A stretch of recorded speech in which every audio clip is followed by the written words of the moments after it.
Webheads, you ready for the top 10 most anticipated comic books for next week? I am, but before we get started, I'm going to take a nice sip of this delicious beverage.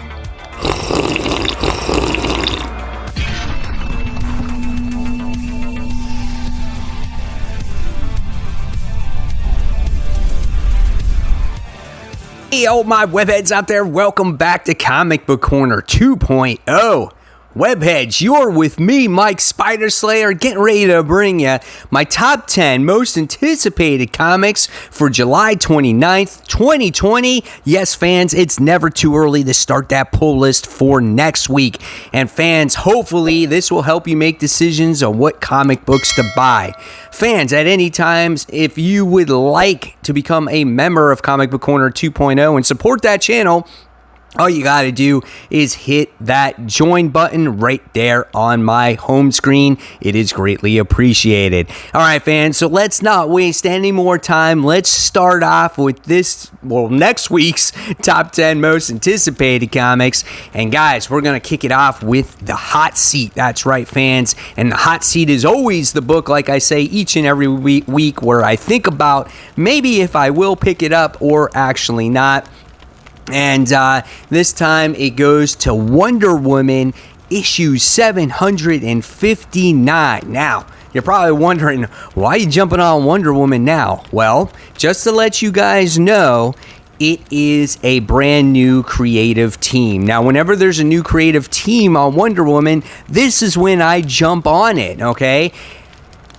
Wonder Woman just doesn't do it for me most of the time, so I always give her a try. Probably the best volume for me with this character has to do with Meredith Finch. I really liked that volume, but ever since then I just haven't enjoyed the series. But this one is now written by Marco Tamaki, and Miguel Janin is the artist here. The artist actually looks good. It's considered like a brand new day for Wonder Woman. So again, if this is a time that you're looking to jump on the character and the series, this is it. So issue 759, check it out, webheads.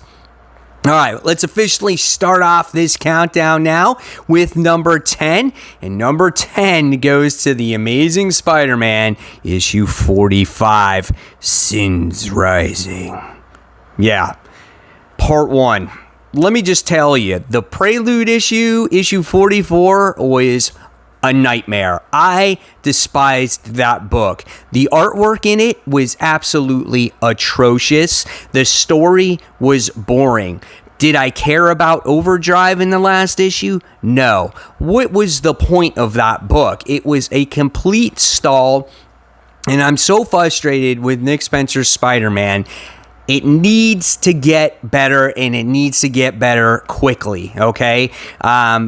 And I hope it does. I really do. But this one has to do with Sin Eater. He is back.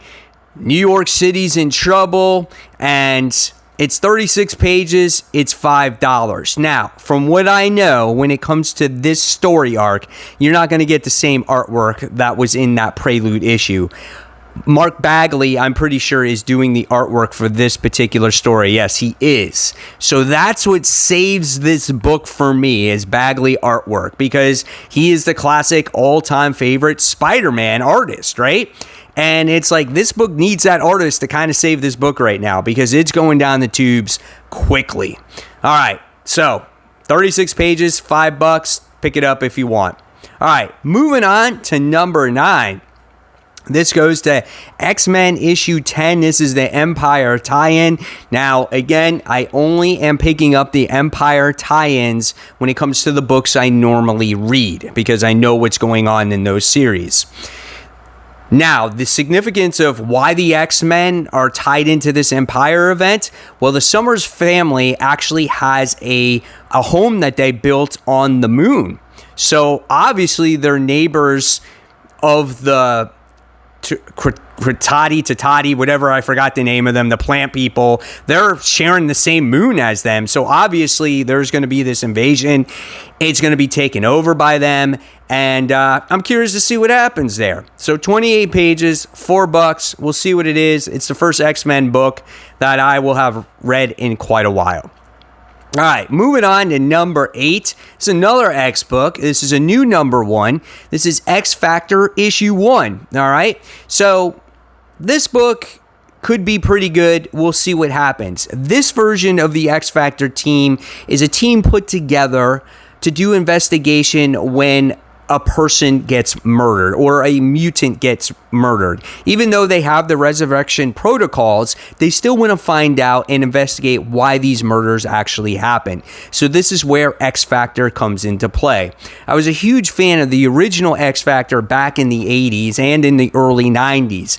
Haven't read some of the modern day XFactor stuff, but I want to check this out. The team consists of North Star, Polaris, Prodigy, iBoy, Dawkins, and Prestige. Okay, so those are the ones that are in this particular book.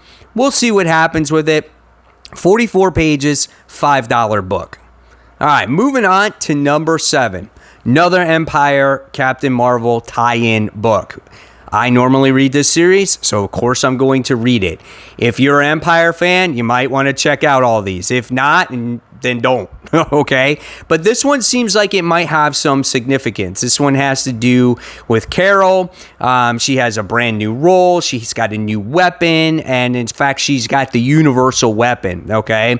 So, and it looks like that Emperor Hulkling is going to send out a new accuser. So that could be interesting as well.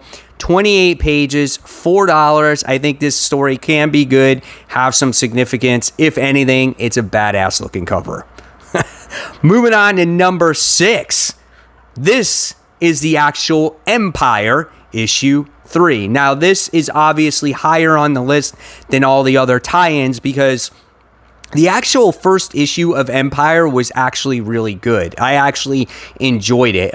Maybe it wasn't really good, but it was good, right? I and my son gave it a 4 out of 5 stars. We thought it was an adequate issue to jump onto this event. It wasn't as bad as I thought it was going to be. It was actually entertaining. You got a little twist at the end, even if it was predictable. But we're going to see what happens with these 3 groups, with the Kree, the Skrull, and the Tatati, plant people, whatever the frick they're called, and what's going to happen with Hulkling and the ramifications of everything that's going on here. So hopefully there is a significance that happens in the Marvel Universe when this event is all said and done. But after reading the first issue, I think I'm vested, and I'm going to read it through. All right, next, moving on to number 5. And man, this book has not been out in a long time, guys. This one is Darth Vader. This is issue 3. This is Ghost of Vader's Past. And last time I read this book, this had to do with Darth Vader doing an investigation of what happened with Padme. And she comes across one of Padme's maidens, and it looks just like her. And it was almost so stunning like her that Vader thought it was Padme at first. So this is going to be cool. They come back to Naboo, where a powerful new host of vengeful ghosts await them. That could be interesting. I think this book has been really well written. I think that all the Star Wars books have been pretty solid up until this point. Maybe my least favorite is the Dr. Aphra book, but all the other books have been awesome. I can't wait for Star Wars to come back out again, but nevertheless, Darth Vader's cool. Check it out. 32 pages, $4. Moving on to number 4, this is an Image book. This one caught my attention. This is something that I probably would have overlooked if I really didn't read the description of this book. This is called Hendra, issue 1, okay? So this is an exploration type of book. It's about an astronaut who leaves the world ravaged by nuclear war in search of life. So what she finds is beyond all explanation. I think this could be a lot of fun. You know, if it has all those familiarities in there, I think that is pretty cool. And Warren Ellis says that this is a beautiful, intricate marvel, is one of the fullest expressions of what can be done with comics that he's seen in years. So I don't know. We'll see. 32 pages, $6. I think that's an awesome premise, as the whole world has been destroyed by nuclear war and got to find life elsewhere. Man, what a responsibility. Moving on to number 3. This book is awesome. This is Transformers, the Terminator. This is issue 3, all right? So we got the T-800 that teams up with the Autobots, getting ready to stop the Decepticons for going after, Cyberdyne Enterprises, or whatever the place is called, where the Terminator was actually created from. And they're trying to get Energon, and now you get to see our Autobots and the Terminator and Sarah Connor drive together to stop them. I think that's awesome. The cover of this book is so cool, with them riding on the motorcycle and Optimus Prime and Bumblebee behind them. Really nostalgia book. Obviously, if you grew up to these properties, I think this is something you must read. It's a lot of fun. Check it out. This book is 32 pages, $4, done by IDW. All right, next, moving on to number 2. Another book that hasn't been out in quite a long time. It's a shame that it got interrupted right before its conclusion. This is Symbiote Spider-Man, Alien Reality. This is issue 5. Yes, the conclusion to this book.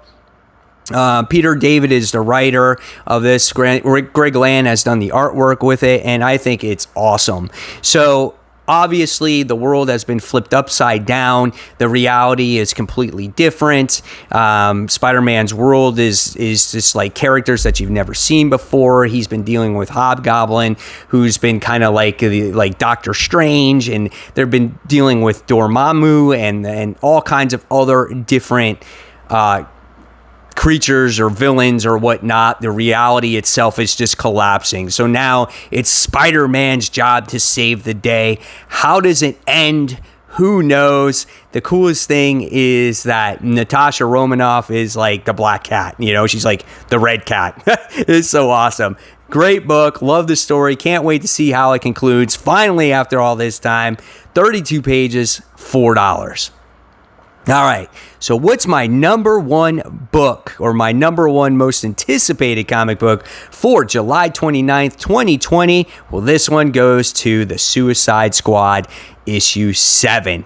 The last issue was so awesome, with Deadshot, who left the team, and he comes across Batman, and the interactions between him and Bats was absolutely outstanding. He's going to go on his own. I think he's going to find his daughter or something like that.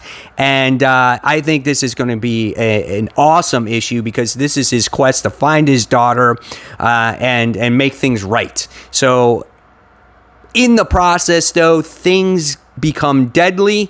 And is there anybody that's going to be there to help him when things go wrong? So that is the story. That's what's going to happen. Supposedly in issue 9, Deadshot could be possibly no more.